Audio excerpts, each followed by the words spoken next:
Hi, the question today is, do we have free will or are we organic computers or biological machines?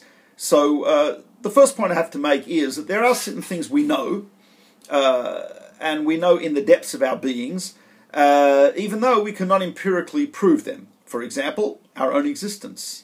I know I exist.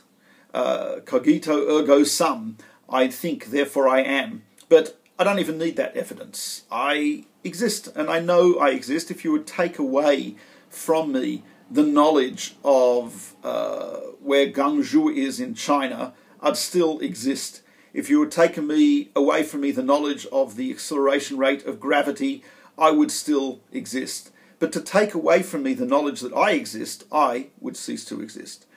Amongst those things that I know, even though I cannot necessarily empirically prove that, is free will. Free will is something which I experience. We all experience it. We experience the feeling of making decisions. We experience the struggle, introspection about decisions. There are often times when we will make a decision which is morally correct, even though we have a strong desire to do something else. Sometimes we'll make a decision which follows a desire and is morally incorrect. So we have the experience of free will, and it's a very powerful experience. No one goes through life without a struggle about certain decisions. We do not sit back and say, well, whatever happens, happens. Whatever, goes on in my brain, we'll just decide. No, actually not at all. What happens is that we actually go through an internal struggle, and that internal struggle results in an action, which we translate that struggle and that decision into action. That is what we call free will. And sometimes the struggle may be more complex. Sometimes we may be deciding between A, B, and C. We sometimes might be deciding between doing A and B, but I have a number of reasons for doing A. And I might be deciding, shall I do A for this reason, for that reason, or for the other reason? So part of our free will experience is also experiencing decisions about motivation. Decisions, and these things don't happen automatically. These things happen as a result of our discussion, internal discussion, introspection, and sometimes discussion with others till we make a decision. So, A, we have the experience of free will, the knowledge of ourselves and the knowledge of our free will. In addition, we condemn something evil, someone who does something evil. We praise someone who does something good.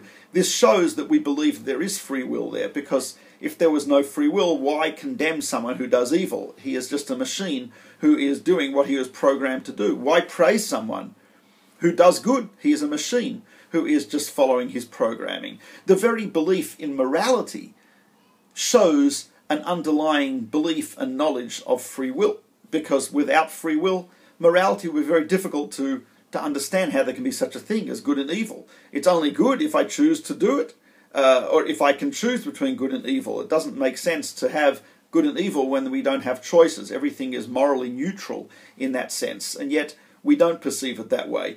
In addition, we cannot predict people's decisions, even though certainly environment, genetics, upbringing, education, all of these things affect your free will, but they do not take it away.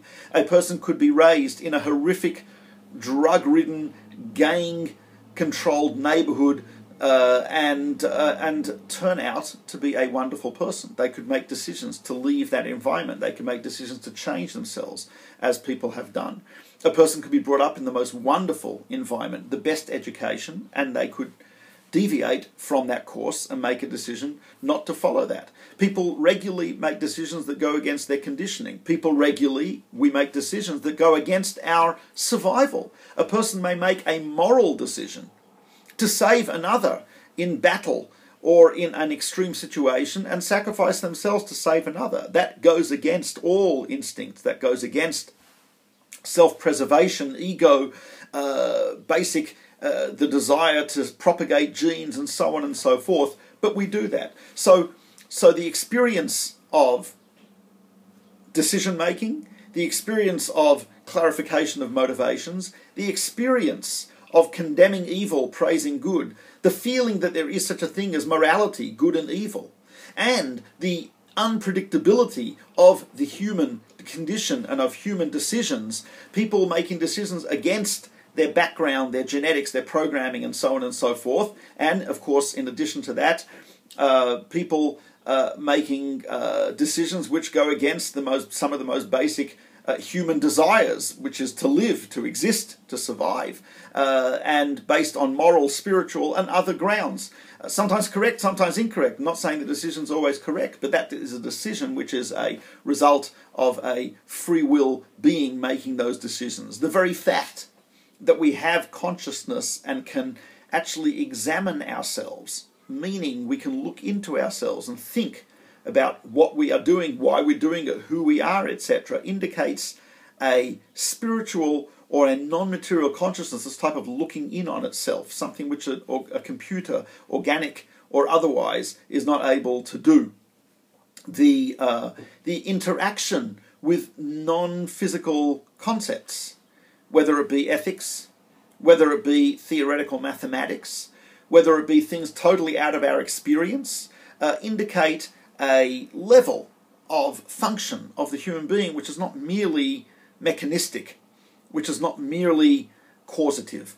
The creative power of the human being, whether it be poetry or literature or philosophy or any of these areas of amazing human creativity, whether it's a guitar riff or a concerto, whether it is, I'm not sure if I'm including rap here, but whether it is mystery literature or whether it is a tract of philosophy, whether it is religious renewal or whether it is some other area, there is an amazing, almost what appears to be an infinite capacity of human creativity and of human creation.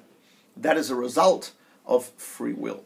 So the answer to our question is no, the human being is clearly not an organic computer, an advanced abacus, a biological machine. Human being is something more than that. Yes, the soul communicates and, interfaces with the world through the physical, through the brain. The brain is very much like the modem that connects the world to the soul. Sometimes, if there's something wrong with the modem, then you won't have a connection. And so, therefore, God forbid, when someone has a neurological problem, when someone has a brain injury, etc., then there is a disconnect between the soul and between the being, between the self.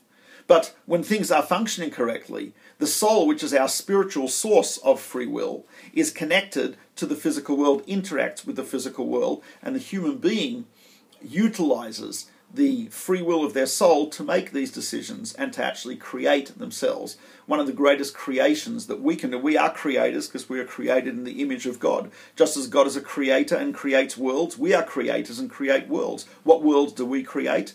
Well, the one world that we can create is ourselves. Each person, the Talmud says, is like an entire world. And that is within our power to create who we will be. That is part of our free will. That is the essence of our free will, is the creation of self.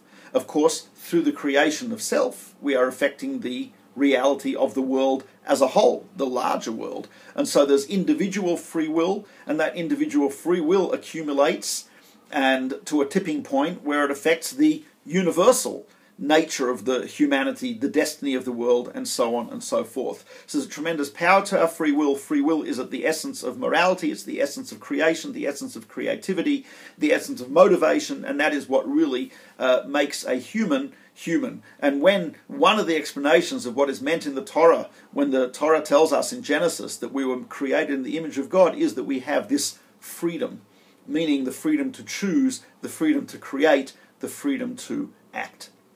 That's a brief answer to a complicated question, and that's it for today. Thank you very much.